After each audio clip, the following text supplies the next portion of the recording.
You listen to Theo Von and JD Vance, there's not another host in the world who can do what Theo does with these politicians. It's hilarious. Buddy? It's hilarious. Have you I like listened- my grapes, dude. I like a raisin. I like my grapes to have been through something. He's with JD Vance, dude, bro. You listen to when you get to know all JD the politicians should come on there. I know. Because Theo you see the feels human like side of me. them. Feels like me. He dips his toes in there. He kind of knows it, but he's not too into the weeds. So they're general questions that we're all curious about that no one asked them, but it's his way of thinking, dude. There's an innocence to it. There's an innocence. It's his to lane. Theo. There's no one else. Nobody. You can find other Brians and Brendans. You can find other, insert whatever podcast host you want.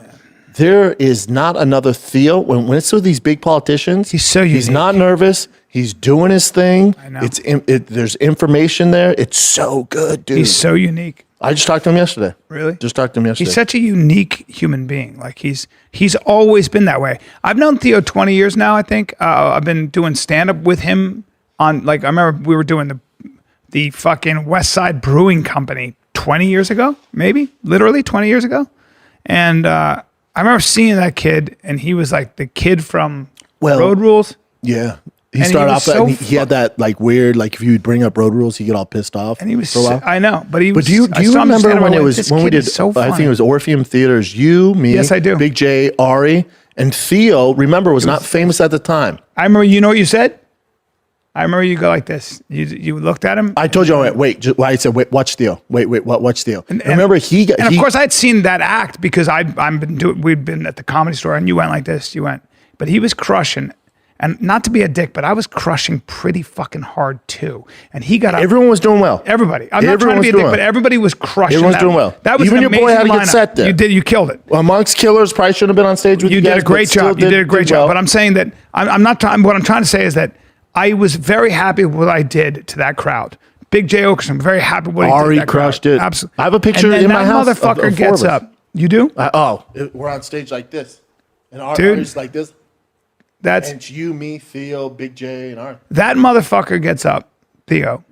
And I remember you looked at me and like this, and I said something like, he's so fucking good. And you went, he's going to blow up. And I went, yeah. And he goes, yeah, he's going to really blow up. That's all you said. Dude. And I was like, there it is. And this is Theo in a nutshell. He got off stage. Murdered. Oh, yeah. I remember. I was right there. And he goes, his ass sucked. He goes, fuck, that sucked. I was like, I remember that. We were right there. I went, what the fuck are you talking about? He was like, what? down. And Ari was like, what? Yeah. Remember that? Yeah.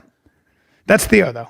Yeah, that's what makes him maybe part of what I was going to say, part of what makes you a comic is not being too happy with yourself. You can't like yourself. That's why I get such a kick when I get hate. I'm like, you're giving me hate. You think I don't talk to myself the same way? Get the fuck out of here. Oh no, do you not like me?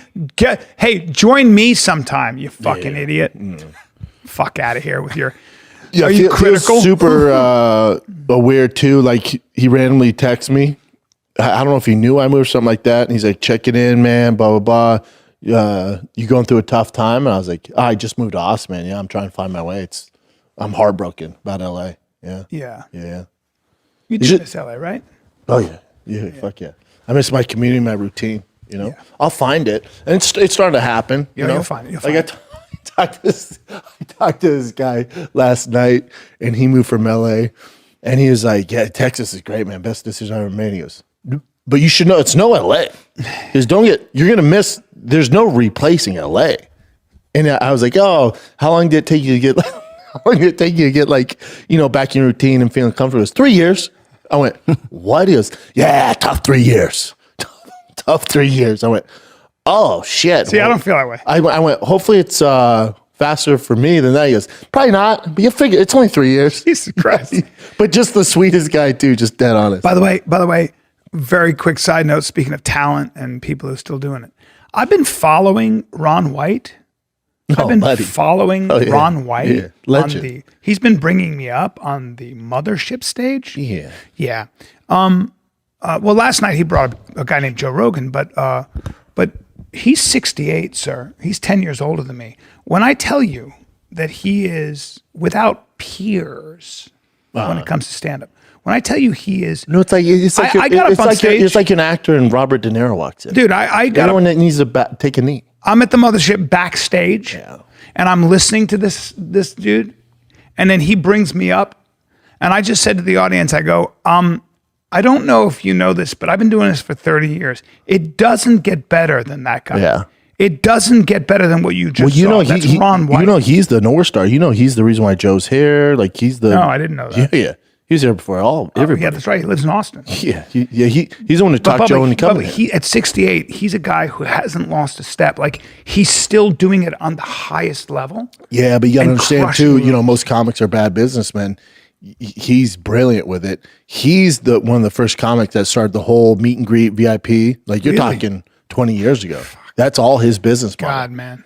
I met with his team. I mean, they're brilliant, dude. Brilliant. He's so his own, good. I think, tequila or whiskey. Brilliant. Yeah. Monster. Just a businessman. Monster. But just such a comic, man. Monster. But what were we talking about? Just finding your way. Yeah, I'll get there. Yeah, It's starting to happen because, yeah, the neighborhood's been great. It's been easier on the kids because the neighborhood, it's like Sandlot, dude. The Tiger gets back and Bossy get back from football camp or baseball camp, and then on their bikes, it's like Sandlot. Are you serious? Yeah, it's And insane. they're just riding around the They neighborhood? ride with their boys. Yeah, they have like instant friends. Oh, come on. I'm like, oh, this is why we moved. I'll find my way. There's nothing better than when your kids are That's happy great. like that. There's nothing better. And then as far as like the travel ball stuff goes, Tiger has a tryout next week. We have tryouts with 3 different teams. But again, for T, you know, it's just about doing his thing. He'll do fine. He'll make a team. You hope he should.